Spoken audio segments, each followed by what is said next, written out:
This is not about a certain church yama born again. This is about umuntu othi mina ngiyakholwa kuNkulunkulu, umuntu othi ngiyakholwa kuJesu Kristu.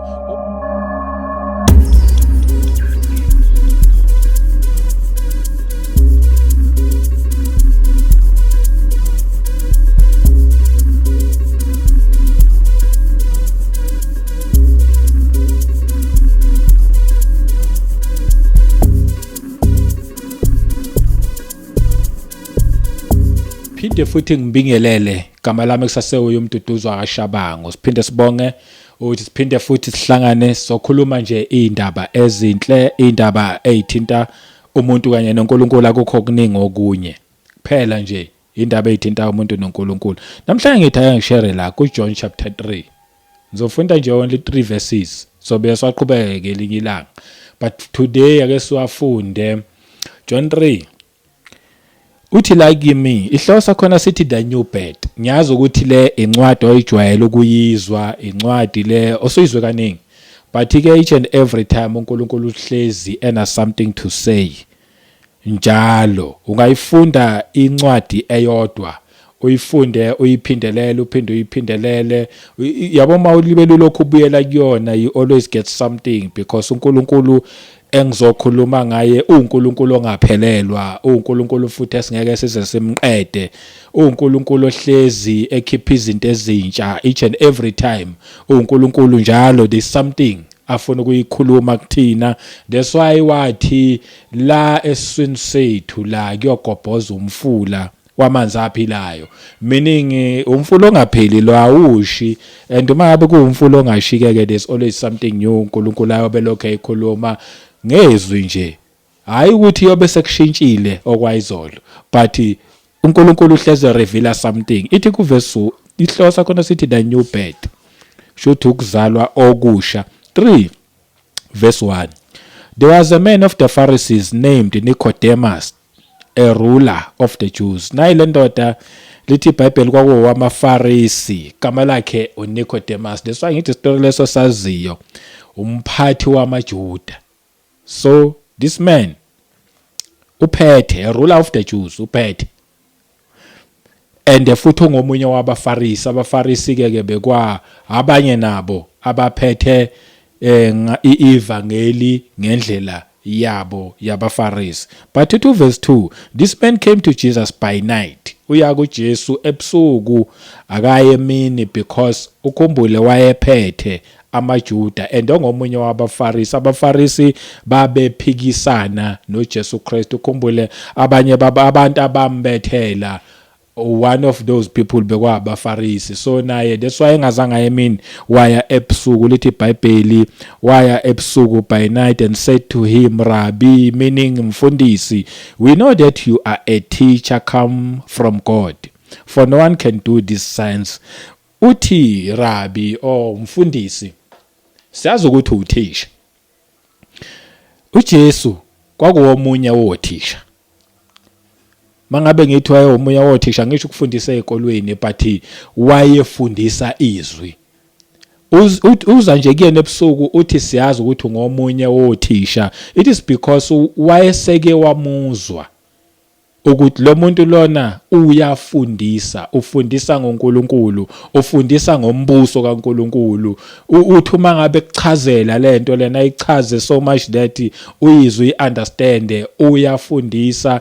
And abantu abaningi ke indaba yokufundiswa indaba ayibukela phansi. Sasithina ukuthi sile generation ethanda ientertainment kakhulu, sifuna ama preachers kakhulu. There's nothing wrong about ama preacher. uJesu futhi yebo wayefundisa, futhi at the same time he was a preacher, but nje namhlanje ke ngene kule part le waye umfundisi. Njengoba nje waye umfundisi, ukukhomba ukubaleka kokufundiswa ngezwi.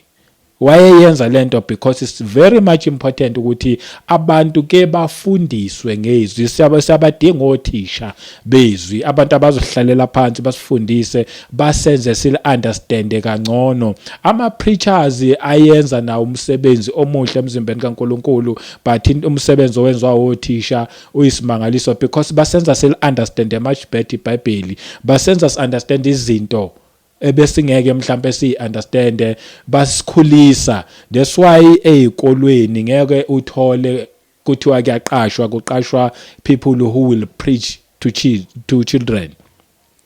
Angeke kufika abantu lapha nabazovele nje bayoshumayela ebantwaneni, kodwa kufuneka othisha abantu abazofike bafundise abantwana, because ekufundiseni abantwana there's something eyenzakalayo ngaleso sikhathi leso. Yabona nje umntwana ukuze akhule udinga ukufundiswa, udingakala uthisha ukuze azokwazi ukuthi akhule, because mawufunda uthisha unesikhathi ke unesineke futhi yabo into yakhe uyichaza kahle. Ngithi nje ake ngiyingene le yokufundiswa, nyazi abantu abaningi they get bored makumele bafundiswe, bafuna something that gonna like enama activities.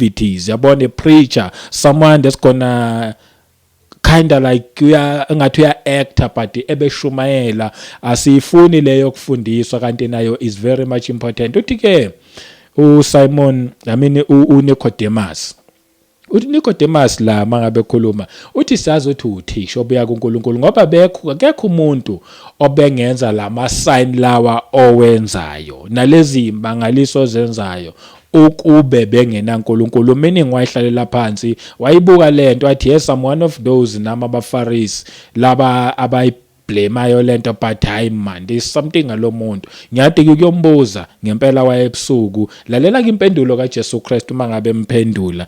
Ithi ke ku verse 3 yona futhi lengizovala ngayo, so iqhubha futhi next time. Ithi ku verse 3, Jesus answered and said to him, most assuredly. Amanye version ke lana athi verily verily, amanye athi truly truly. Mayithi ke most assuredly uchaza ukuthi lokhu kuliqiniso, certain iqiniso, shuthi angeke kushintshe.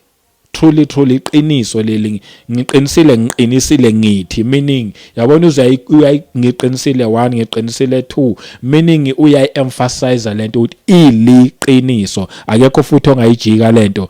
Most assuredly I say to you, unless one is born again, ngaphandle kokuthi umuntu azalwe kabusha, he cannot see the kingdom of God. Ngeke aze awubone umbuso kaNkulunkulu ngaphandle kokuthi umuntu azalwe kabusha. Nali iqiniso elakhulunywa uJesu Kristu, umuntu uyazalwa kabusha. Ngaphandle kokuthi umuntu azalwe kabusha ngeke azawubona umbuso kaNkulunkulu.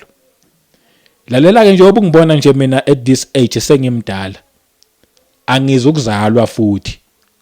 Umuntu uzalwa once, ezalwa umzali, azalwe once, and uma ngabe sezelwe umzali bese yakhula khule, but khona lo ozalwa kabusha.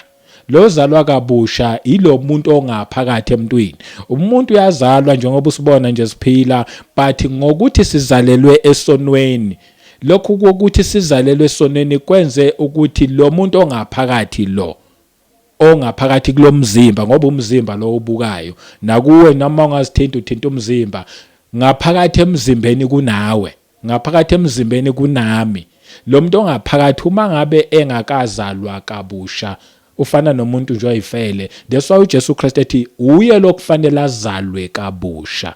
Then uthi ke umuntu mangabe engeke azalwe kabusha ngeke azawubona umbuso wezulu.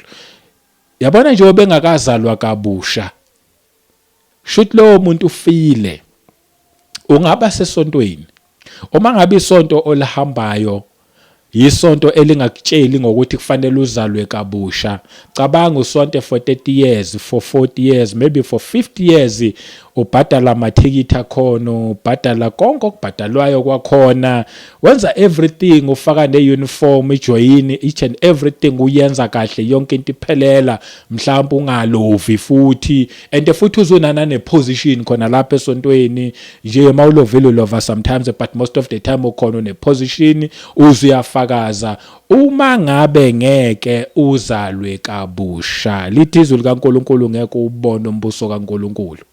Soze this thing yokuphatha iBhayibheli nokushumayela nokuhamba esontweni, it's not about churching, it's about ukuthi masesifikile emasontweni sitshelwe ngokuzalwa kabusha.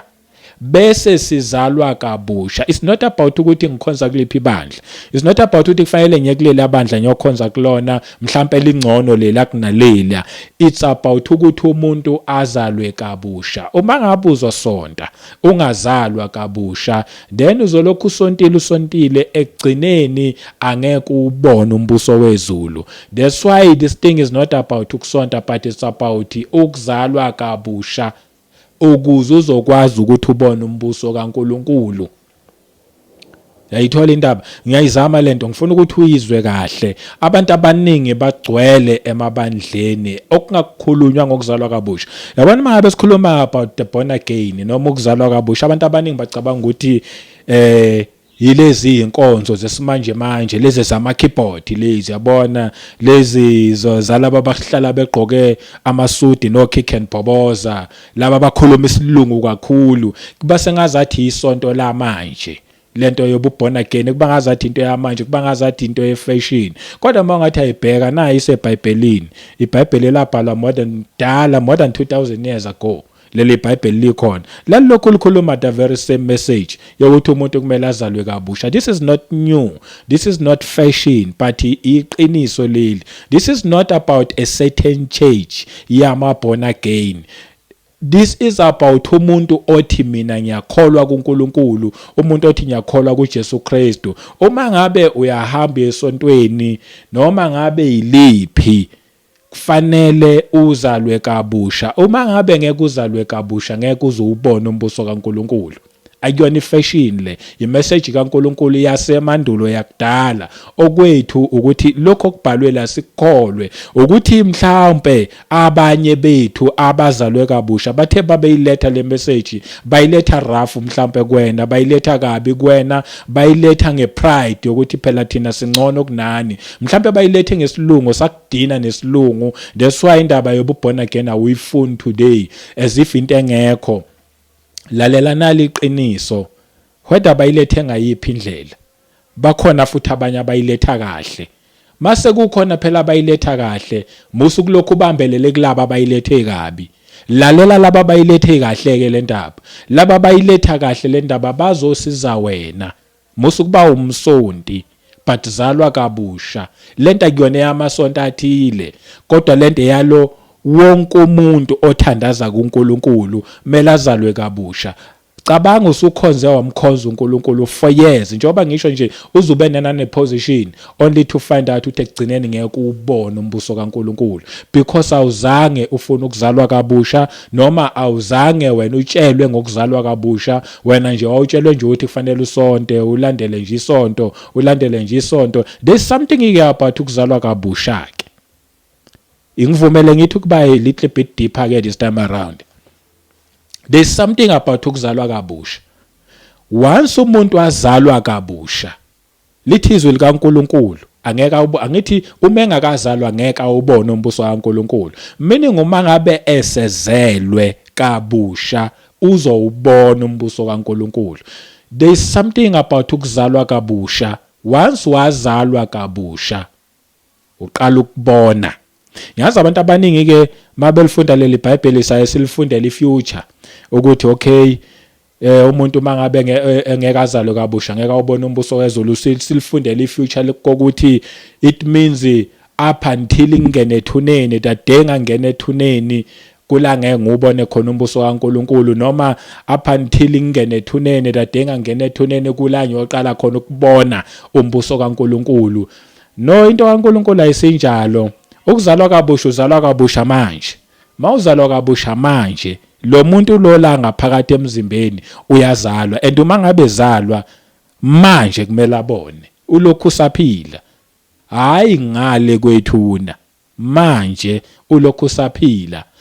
Then ke lento siyaqhubeka isiqhubekela up until ngale kwethuna, uphinde futhi uye kuphilini. Uyabona abantu abaningi basemasontweni abazange bazalwe kabusha, bashunyayezwa abantu abangazalwanga kabusha, banama titles bama bishop, ama archbishop, amagama amakhulu, but nje banama position, high ranks emasontweni. abazange baze bazalwe kabusha. That's why futhi akukhulunywa ngendaba yokuzalwa kabusha. Laba bantu laba nabalandela ngalapho ngemuva nabo futhi abazalwa kabusha.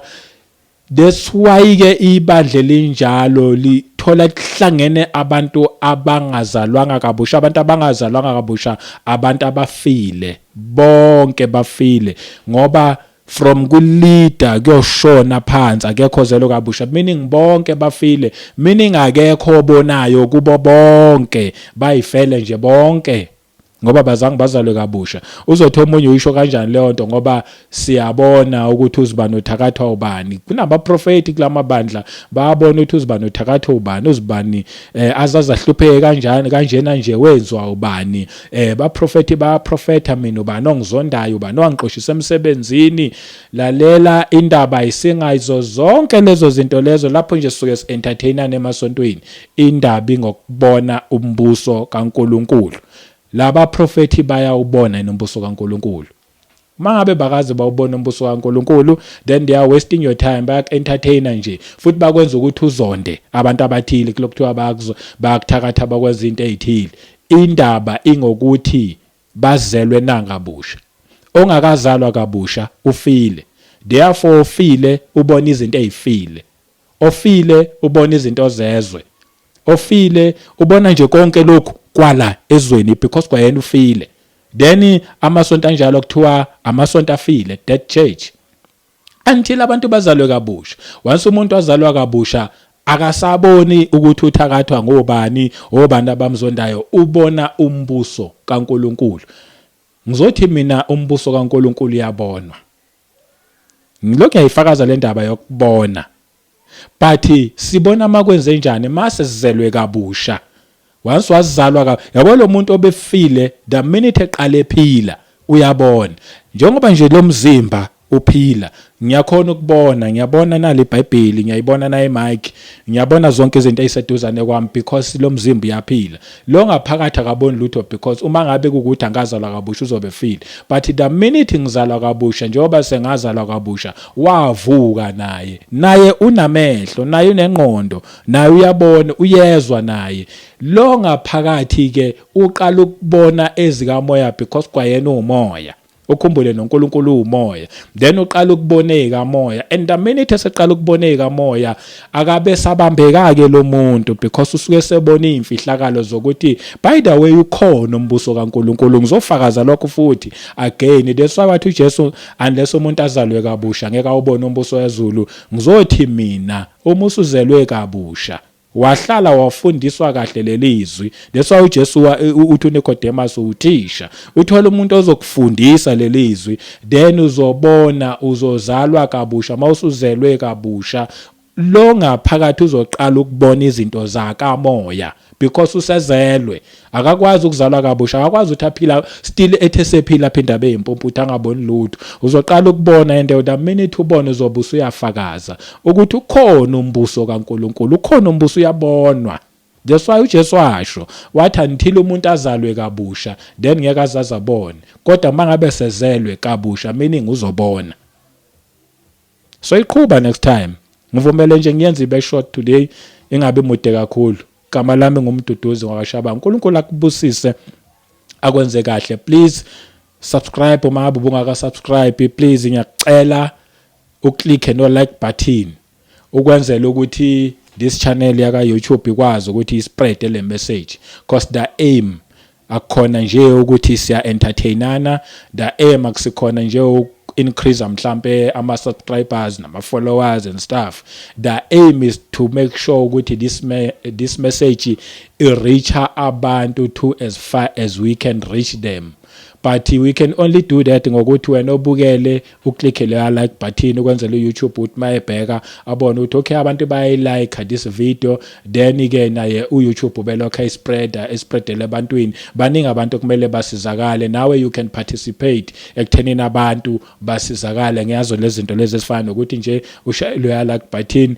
Njengoba ngisho nje ngithi uNkulunkulu emuhle akubusise, may this message ingene kuwena, izike kuwena. Sizophinde siqhube ngomusa kodwa kaNkulunkulu, sizophinde siqhube okwamanje. Subscribe ukuthi mase kukhona enye ivideo uzokwazi ukubona.